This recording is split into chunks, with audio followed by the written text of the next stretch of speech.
Amici bellini, buongiorno. Abbiamo avuto una conferenza che Lombardo ci ha tenuto a dire non è conferenza prepartita, una conferenza midterm. Vabbè, poi la andiamo a analizzare nello specifico perché ci sono delle cose che mi fanno capire ancora una volta che avere le conferenze partita per partita non sarebbe stata una cattiva idea. Cominciamo.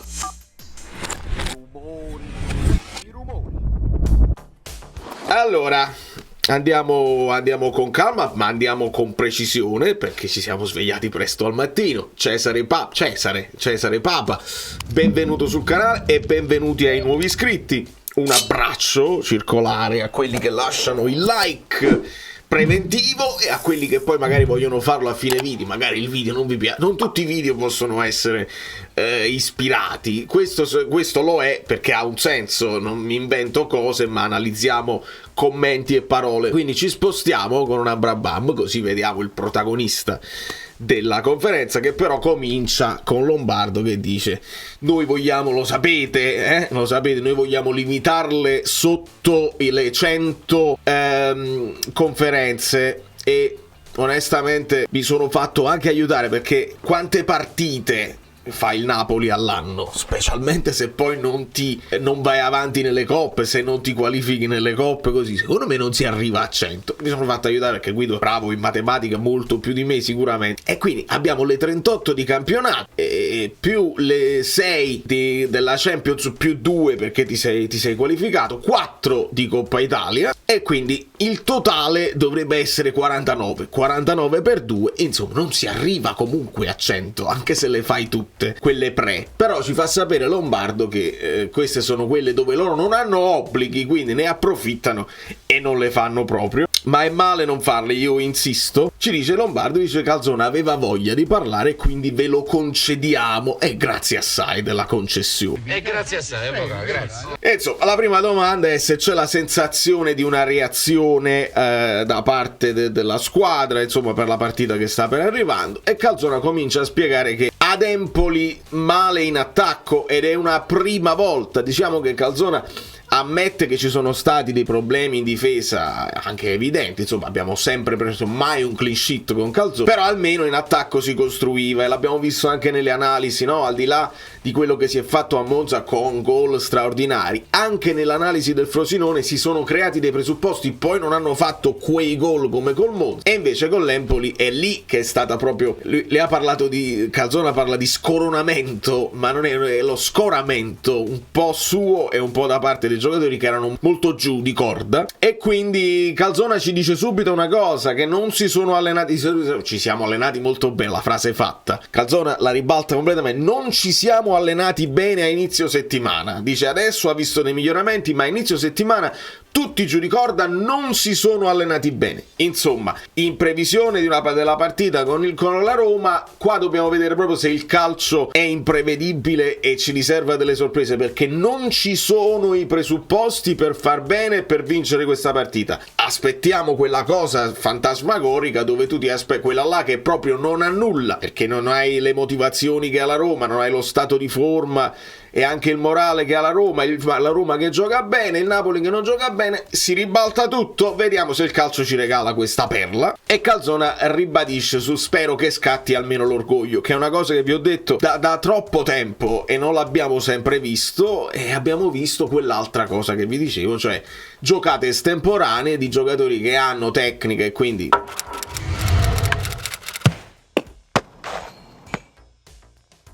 indovinano la giocata, l'avversario non ti becca e fai gol. Ci deve essere anche quella reazione di orgoglio dei ragazzi, dice, anche per farsi vedere da qualcuno che ti vuole comprare, anche se hai deciso già di andartene, perché puoi non voler lottare per andare in una posizione di coppa che non ti compete l'anno prossimo, però devi farlo per te stesso, per la tua carriera. C'è un obiettivo, chiedono a Calzona, obiettivo Champions, obiettivo Europa League, obiettivo Conference, insomma senza andare nello specifico, dobbiamo pensare solo alla Roma. Roma, ed è logica come risposta, perché non dipende più da noi, sono troppo oltre con i punti di vantaggio e troppe squadre. Cosa vuoi vedere domenica per essere soddisfatto? Calzona ci parla di prestazione, di rincorrere con rabbia, cosa che lui non ha visto nelle ultime gare, perché ci parlerà anche di quelle rincorse che vanno al di là del sistema tattico, insomma quel di più. Ricordiamo la famosa partita col Sassuolo che Spalletti sottolineava spesso, quella rincorsa dal calcio d'angolo nostro, tutti a voler recuperare quel pallone con grande foga. 2 giorni di ritiro risolvono le cose e Calzona dice bisogna stare insieme, non è un ritiro punitivo, è un ritiro produttivo, deve essere produttivo, l'ha deciso la società, io sono stato d'accordo con la società. Ho letto addirittura il contrario, ho letto i giocatori l'hanno chiesto, Calzona non era d'accordo.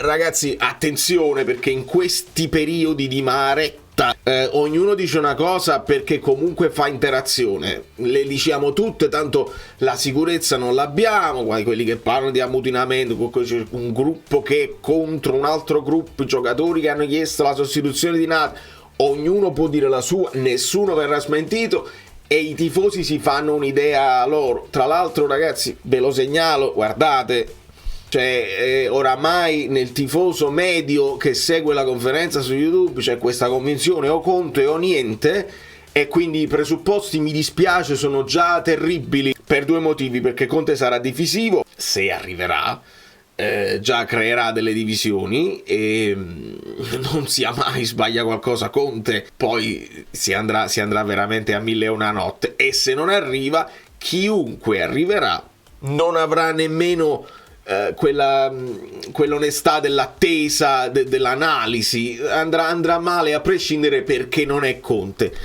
L'ha creato la società tutto questo, cambiando 3 allenatori, non avendo la forza societaria. Purtroppo si sono creati dei presupposti cattivi, sbagliati, cioè che non puoi decidere nemmeno con la tranquillità. È male, molto male. C'è un problema di palle alte, e Calzona invece è un pochino più generico nella risposta, dice non c'è un problema di palle alte, c'è un problema di difesa della porta in generale. Le palle rasoterra, per esempio, le palle rasoterra dietro, cita il gol di Darmian, le situazioni 1 contro 1, insomma manca, dice proprio Calzona specificamente, voglia di non prendere gol. Sapete ricordate quell'immagine di Kim che blocca l'intervento col Milan ed esulta con quella foga così? La possiamo ricordare anche quella di la scivolata di Nathan, se vogliamo. Sta mancando un po' quella voglia di non prendere gol, penso di averlo detto in qualche video precedente. Vabbè, e questa è andata, vediamo se riusciamo a recuperare un pochino di non di strafottenza, ma di superficialità.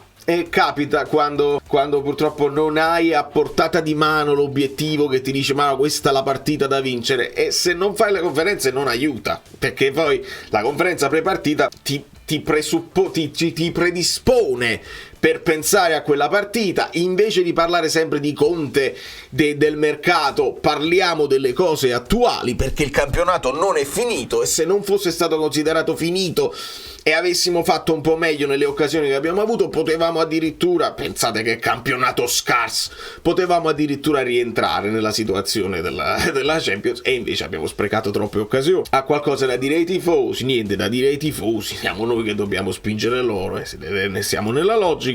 È soddisfatto se va anche in Conference o in Europa League. Lui dice il paragone non lo dobbiamo fare con l'anno scorso, io farò un paragone con quest'anno. Siamo migliorati in diversi dati, cosa che io non dico e non vi dico mai, tra palloni giocati in aria, possesso palla, eccetera eccetera, ma siamo peggiorati nei gol presi. A fine anno io poi giudico e lo dico anche pubblicamente, non ho problemi, e questo vedete è molto netto, è molto preciso, secondo me andava fatto parlare.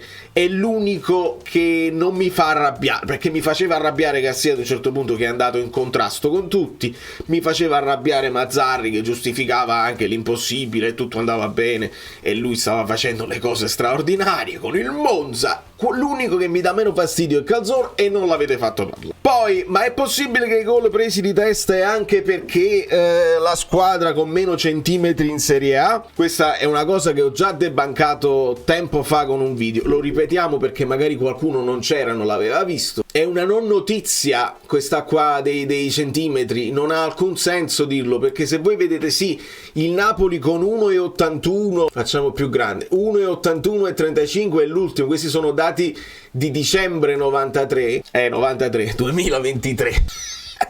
No, però voglio dire, magari con il mercato di gennaio poteva cambiare questa cosa. Arriva Dendoncker che è alto, ma arriva anche Traoré che è basso. Insomma, facciamo conto che sì, il Napoli è l'ultimo qua, però terzultimo con pochi millimetri di differenza c'è l'Inter, voglio dire, e quindi non ha alcun senso dare i centimetri come motivazione del fatto che pigliamo gol. L'Inter non li prende i gol anche se c'ha i centimetri, e l'Hellas Verona li prende i gol anche se è la squadra più alta. Poi magari il dato del Verona cambia perché Djuric passa al Monza, ma questo è proprio un non dato, cioè un dato che esiste, è vero, ma che non può significare niente, perché se l'Inter è terzultimo e Napoli è l'ultimo e non c'è quasi nessuna differenza scientificamente rilevante o rilevante, vuol dire che non è una domanda che devi fare, non ha senso. E Calzona dice: chi è arrivato rispetto a quelli che sono andati, prima Kim, poi Lozano, poi Elmas, non ha inciso più di tanto, non è tutta colpa loro. Quando sono arrivato sapevo che ci sarebbero stati dei problemi, ma ci sono stati dei problemi più ampi di quelli che avevo previsto. Responsabilità dei giocatori, tutti i giocatori, non solo qualcuno, si devono prendere le loro responsabilità.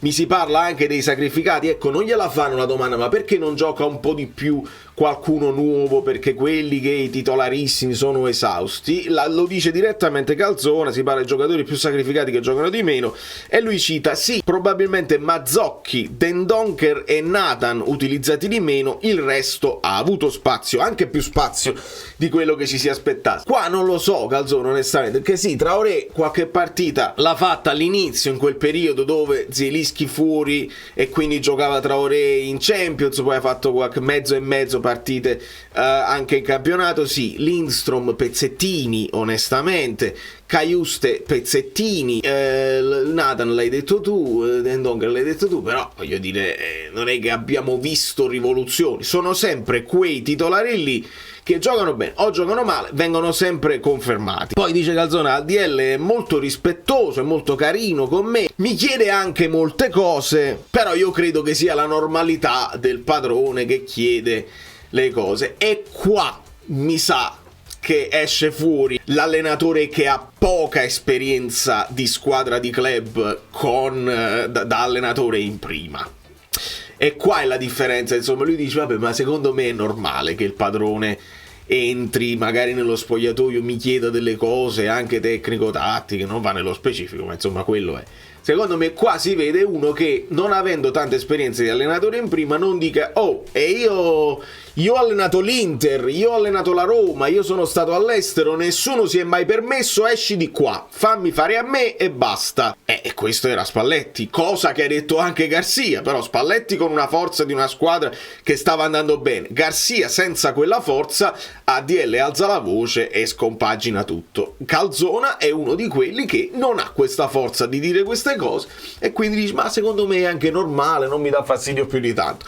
E può essere che però dà fastidio ad altri all'interno del gruppo squadra, quindi io insisto, vanno bene i profili giovani, ma meglio, peraltro ci aggiungiamo quest'altro motivo oltre l'ambiente che li potrà triturare i nuovi allenatori, meglio uno che ce l'ha un po' di spalle larghe, di esperienza importante. Si parla troppo del futuro, può distrarre, non può distrarre, può distogliere dal presente, del campionato che dobbiamo finire. Calzona dice: no, a me non dà fastidio, noi siamo dei professionisti, non mi disturbano tutte le cose del futuro. Secondo me a qualcuno dei giocatori disturba, perché se tu parli solamente del futuro e non parli della partita, e molti dicono: ma io non c'ho manco voglia di analizzare, di guardarmele, e i giocatori non hanno manco voglia di farsele queste partite, e quindi se noi non li teniamo sul pezzo anche noi con l'analisi, no, secondo me non aiuta. Sono motivati questi calciatori.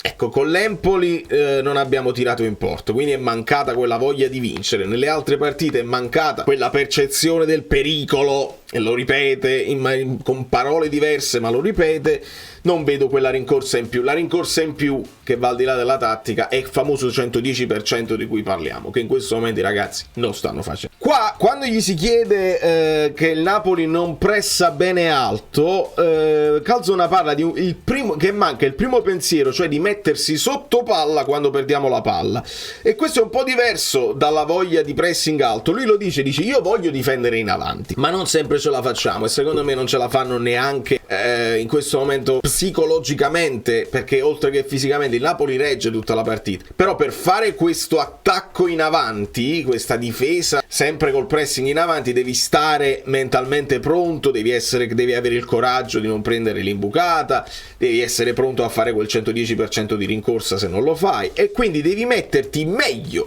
sotto palla, dice Calzona, visto che non hai l'altra cosa, e ci cita un momento in cui senza Osimhen, per un momento di infortunio, il Napoli percepisce il pericolo e in 10 uomini si distribuisce bene in densità, però lo dobbiamo fare anche quando siamo in 11, senza pensare che va tutto a posto. E poi in ultimo si dice anche la Roma, dice lui, la gestione, oltre alla gestione di De Rossi, loro segnano tanto sulle palle inattive, noi abbiamo le nostre armi, ma loro verticalizzano molto bene centralmente. Insomma, sappiamo, no? Il Dybala che viene preso tra le linee, lo stesso Pellegrini, è una squadra forte che le individualità le ha sempre avute, e se non hanno infortuni, io ve l'ho sempre detto, è la Roma che ti devi guardare dalla Roma. Senza Mourinho hanno cominciato a giocare meglio anche a pallone, e quindi ragazzi non ci sono proprio i presupposti per far bene, quindi dobbiamo sperare nella magia del calcio, che quando tutto ti aspetti succede proprio il contrario. E io insisto, visto che quello che ci dice Calzona riguarda un po' tutta la squadra, le conferenze, dargli la possibilità di spiegare queste cose e di mettere in luce anche le responsabilità dei giocatori in certe cose, che è logico e legittimo, avrebbe aiutato anche all'analisi del tifoso che se la prende con uno e dice è colpa di Meret, se togli Meret hai risolto tutto, e sappiamo che non è così, è colpa di Juan Jesus, se togli Juan Jesus, e sappiamo che non è così. Quindi con varie conferenze pre-partita tutte le volte, perché la conferenza post partita molto spesso è più banale della pre, se hai vinto va bene, se hai perso va male, e non è così. Quindi con varie analisi di conferenze si sarebbe potuto stabilire che è un po' il tutto e non è l'uno. Capite? I'm dying. Capite bene che spero che i presupposti per l'anno prossimo siano diversi, perché questa è stata una conferenza mid-term che è una concessione che ci ha fatto Lombardo e il Napoli, ma non abituatevi assolutamente. Insomma, non siamo nemmeno in vigilia, perché il Napoli non gioca domani. Quello che è importante dire è che Mario Ruiz ha tagliato a barba, che è la cosa importante, e che Gollini si è infortunato. Gollini non si è allenato per un trauma distorsivo alla spalla sinistra. Olivera metà in gruppo e metà personalizzato. La formazione la dobbiamo fare domani, e secondo me ragazzi ha anche ragione a lamentarsi De Rossi, che partita e mezzo, partita questa, poi la partita che devono fare in Europa, hanno pochissimo tempo, e il Napoli ha avuto tutto il tempo della giornata, la settimana tipo, quindi per me ha ragionissimo De Rossi a lamentarsi, e ci sono tutti i presupposti, se fosse un periodo normale, per far bene, però non è un periodo normale. E quindi tutto porta verso una partita molto difficile, che però noi guarderemo e speriamo di emozionarci in positivo e di sorprenderci in bene. Di conseguenza, se ho dimenticato qualcosa in questa analisi di conferenza, me lo dite voi nei commenti. Il like finale per esserci svegliati presto, più che altro, e un grazie anche all'amico Angelo che mi sta aiutando a spezzettare i video lunghissimi, come vedete, per dare un po' di fiato anche agli altri social che hanno bisogno di contenuti un po' più brevi. Però io adoro sempre il formato podcast lungo, dove posso esprimere con più precisione quelli che sono dei concetti non semplicissimi che si affollano nella mia testa. Da New York, Valerio Fluido è tutto, vi abbraccio, vi bacio, vi chiedo i like finali se ne avete, altrimenti andate tranquilli.